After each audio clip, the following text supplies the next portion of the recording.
नमस्कार, मैं हूं Amod Shrivastava. Amazing thought, amazing message, amazing information की दिशा में आज एक कदम और आगे। आज के इस चिंतन का विषय है षड्यंत्र ईस्ट इंडिया कंपनी का। आपको ये मेरा वीडियो अच्छा लगे तो लाइक करें, शेयर करें और लाल बटन दबाकर सब्सक्राइब अवश्य करें।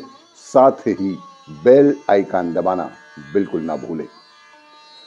आज के इस चिंतन का विषय है षड्यंत्र ईस्ट इंडिया कंपनी का। हजारों हजार साल से शूद्र दलित मंदिरों में प्रवेश और दर्शन लाभ करते आ रहे थे, पर अचानक 19वीं शताब्दी में ऐसा क्या हुआ कि दलितों को मंदिरों में प्रवेश नकार दिया गया।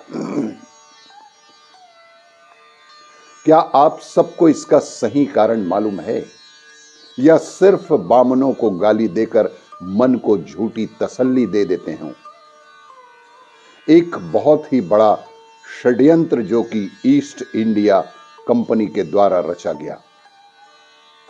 अछूतों को मंदिर में न घुसने देने की सच्चाई क्या है, इस पर ध्यान देना बेहद आवश्यक है।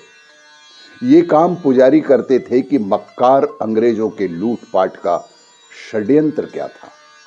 1932 में लोथियन कमेटी की रिपोर्ट सौंपते समय डॉक्टर बाबा साहेब अंबेडकर ने अछूतों को मंदिर में न घुसने देने का जो उद्धरण पेश किया, वो वही लिस्ट है जो अंग्रेजों ने कंगाल यानी गरीब लोगों की सूची बनाई थी और जो मंदिर में घुसने देने के लिए अंग्रेजों के द्वारा लगाए गए टैक्स को देने में असमर्थ थे, गरीब थे।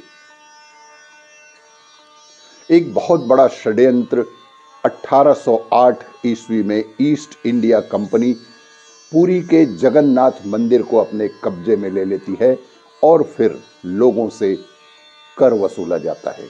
तीर्थ यात्रा के नाम पर कर सभी से वसूले गए और 4 ग्रुप बनाए जाते हैं और चौथा ग्रुप जो कंगाल है, जिनके पास टैक्स देने के लिए पैसे नहीं हैं, उनकी एक सूची जारी की जाती है। 1932 ईस्वी में जब डॉक्टर बाबा साहेब अंबेडकर अछूतों के बारे में लिखते हैं तो वे ईस्ट इंडिया कंपनी के जगन्नाथपुरी मंदिर के दस्तावेज की सूची को अछूत बनाकर लिखते हैं। भगवान जगन्नाथ के मंदिर की यात्रा को यात्रा कर यानी टैक्स में बदलने से ईस्ट इंडिया कंपनी को बेहद मुनाफा हुआ और यह 1809 से लेकर 1840 तक निरंतर चलता रहा, जिससे अरबों रुपए सीधे अंग्रेजों के खजाने बने और इंग्लैंड पहुंचते रहे। श्रद्धालुओं यात्रियों को 4 श्रेणियों में विभाजित किया जाता था।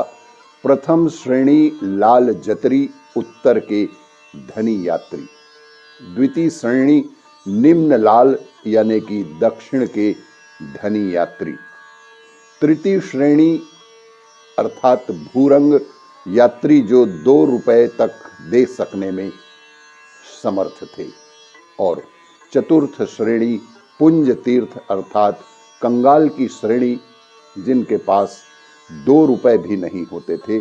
तलाशी लेने के बाद उनके जेब से 2 रुपए की राशि भी प्राप्त ना हो सके। इन्हें चतुर्थ श्रेणी के नाम पर सूचीबद्ध किया गया, जो कुल मिलाकर 17 प्रकार के लोग थे, जिन्हें चतुर्थ श्रेणी में कंगाल की श्रेणी में रखा गया। प्रथम श्रेणी से 10 रुपए, द्वितीय श्रेणी से 6 रुपए, तृतीय श्रेणी से 2 रुपए और चतुर्थ श्रेणी से कुछ भी नहीं।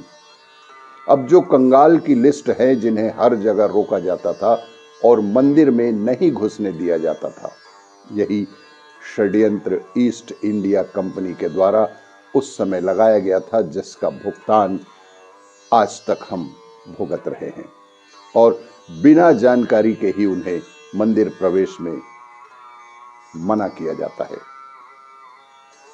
आप यदि उस समय 10 रुपए भर सकते तो आप सबसे अच्छे ट्रीट किए जाते थे।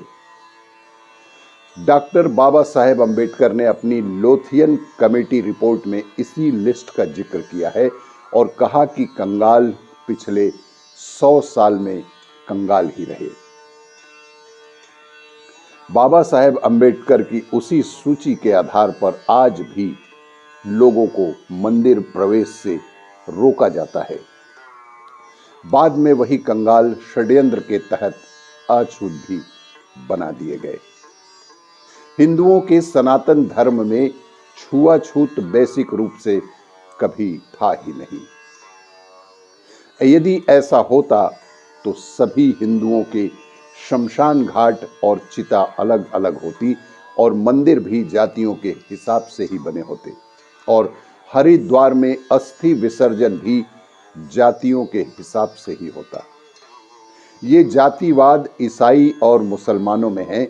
इनमें जातियों और फिरकों के हिसाब से अलग अलग चर्च और अलग अलग मस्जिदें और अलग अलग कब्रिस्तान बने हैं।